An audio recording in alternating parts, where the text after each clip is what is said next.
Basta, tama. Topic tayo. Hindi bago.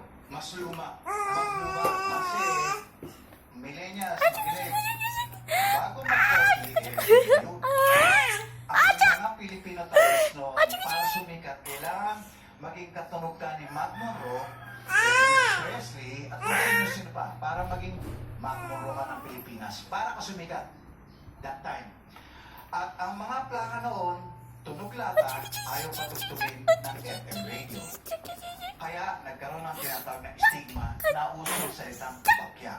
Nagkaroon ng pagkakataon na mag-recording ang Juan de la Cruz, yung banda, sila Mike Hanapon, ang Apo Hiking Society, si Haji Alejandro, at si Kupuro, sila ang mag-isa niya. Totoo yun. Unang OPM, makikita mo sa plaka ni Haji Alejandro, original Filipino music. Doon nag-umpisa yung OPM ng salita ngayon. Right? At noong araw, sa loob ng hingat, nung tinugtog naman ng FM radio ang mga Filipino music, sa loob ng isang oras, minsan lang patutugtugin ang Pilipino. Buong oras siya, foreign. Pagkatapos doon sa isang oras na yan, bakbaka kami lahat doon sa isang ano na yan. Isang oras. Oo. Kaya, hindi ka mukha ngayon, may YouTube ka na, mayroon ka pang kung ano-ano, iba ngayon. Noon talagang bakbakan. At totoo siya sabi noon, pinipilit namin talagang magkaroon ng totoong usap Pilipino. Media yung para sa inyo, alright? OPM, yun, right? Masasabi ko naman dito kay Adeline, kababayan kita, hayaan mong akong mag-mentor sa'yo for a while. Dalawang dagat, alright?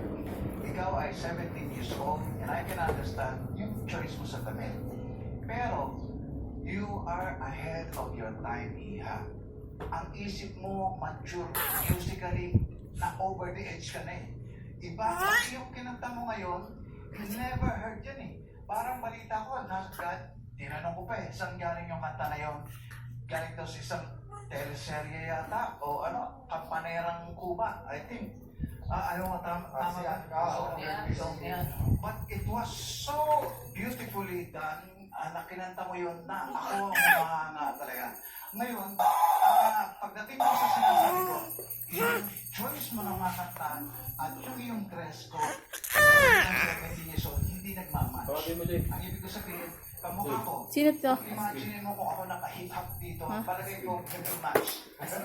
Magagalit lahat yung mga pagkamas ko.